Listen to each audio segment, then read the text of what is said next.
পরবর্তী সময় কিন্তু আসলে কলিং ভিসার কার্যক্রম শেষ। এখন আসলে কলিং ভিসায় মালয়েশিয়া থেকে আসতে পারবে না। এখন নানান ধরনের পন্থা বাংলাদেশের এজেন্সিগণ কিন্তু আপনার করবে। আপনারা অবশ্যই সাবধান থাকবেন। এখন রাইট নাও মালয়েশিয়াতে অনেকেই প্রশ্ন করে যে ভাই আমি যেহেতু যাইতে পারলাম না মালয়েশিয়াতে, সেহেতু আমি এখন অন্য কোনো মাধ্যমে যাইতে চাই, মালয়েশিয়াতে অন্য কোনো মাধ্যমে যাইতে চাই। সেটা হচ্ছে যে আপনার হতে পারে যেমন টুরিস্ট ভিসা, হতে পারে আপনার প্রফেশনাল ভিসা, এরকম ক্যাটাগরি সিস্টেমের ভিসার সিস্টেমগুলো হতে পারে। সেই বিষয়ে আসলে অনেকেই জানতে চাই। সেই ব্যাপারে আপনাদেরকে একটু ধারণা দেওয়ার চেষ্টা করবো আজকের এই গুরুত্বপূর্ণ ভিডিওতে, যে মালয়েশিয়াতে যদি কেউ আসতে চায়, যদি কেউ মালয়েশিয়াতে আসতে চায়, তারা একটা পদ্ধতি অবলম্বন করতে পারে। সেটা হচ্ছে আপনার প্রফেশনাল ভিসা। প্রফেশনাল ভিসা কি এই সম্পর্কে আপনাদেরকে একটু ধারণা দিই যে আসলে প্রফেশনাল ভিসা কি। প্রফেশনাল ভিসা হলো মালয়েশিয়াতে আপনি আসবেন যে কোনো একটা কোম্পানির মাধ্যমে, সেটা যে কোনো কোম্পানি হোক না কেন, কোনো সমস্যা নাই। এখন সেই কোম্পানিতে আপনাকে আনবে মালয়েশিয়াতে, মানে ওই কোম্পানির আন্ডারে আপনাকে। এখন কথা হলো ওই কোম্পানি আপনাকে কেন আনবে জানেন? কিসের জন্য আপনাকে আনবে? সরকারের কাছে অনুমতি নিয়ে তারপরে আনতে হবে। ব্যাপারটা প্রফেশনাল ভিসার ব্যাপার এরকম যে আপনি একটা কোম্পানিতে জব করতেন দীর্ঘ 10 বছর যাবত অথবা 15 বছর যাবত। এখন ওই কোম্পানির একজন দক্ষ লোক আপনি, ওই কোম্পানির একজন কি নির্ভরযোগ্য লোক আপনি।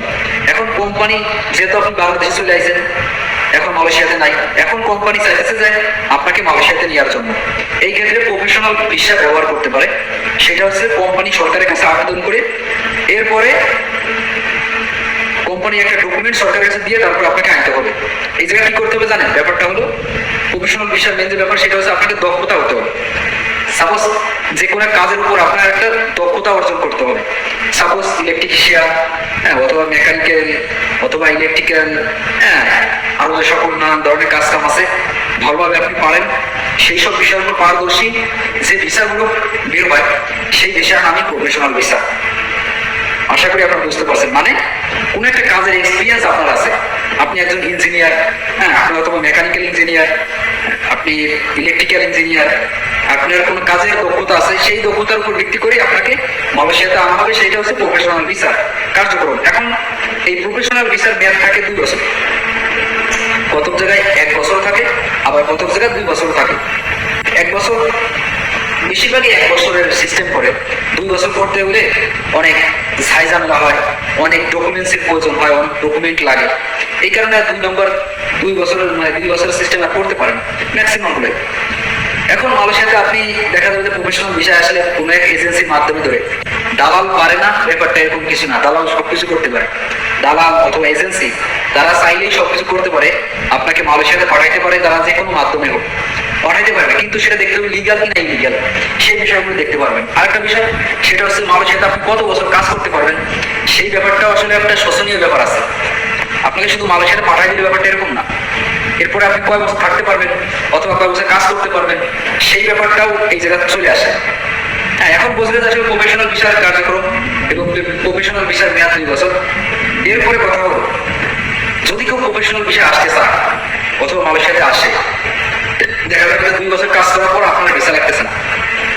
2 বছর কাজ করার পর আপনার ভিসা লাগতেছে না, তখন আপনি কি করবেন আসলে? তখন আপনার কি করা?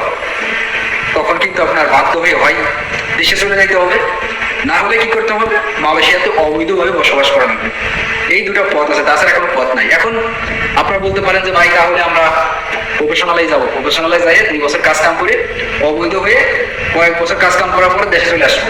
অ্যাভেলেবল লোক আছে, তবে সবার ভাগ্য এক না। এই প্রবাসের ভাগ্য সবার কিন্তু এক না। সবার ভাগ্যে সবকিছু থাকে না। কেউ আছে 20 বছর ধরে অবৈধ, কোনো সমস্যা নাই। কেউ 20 দিন অবৈধ হয়েছে, তারই পুলিশ গ্রেফতার করছে। এরকম ঘটনা অ্যাভেলেবল আছে মালয়েশিয়াতে। এই কারণে আমি আপনাদেরকে বলবো, যারা কিনা প্রফেশনাল বিষয়ে আসতে চান, একটু সাবধানে সতর্কতা অবলম্বন করে তারপরে আসুন। এটা আপনাদের জন্য ভালো হবে, আপনাদের উপকার হবে। আশা করি আপনারা বুঝতে পারছেন। ধন্যবাদ সবাই, ভালো থাকবেন। দেখা হবে পরবর্তী কোনো ভিডিওতে।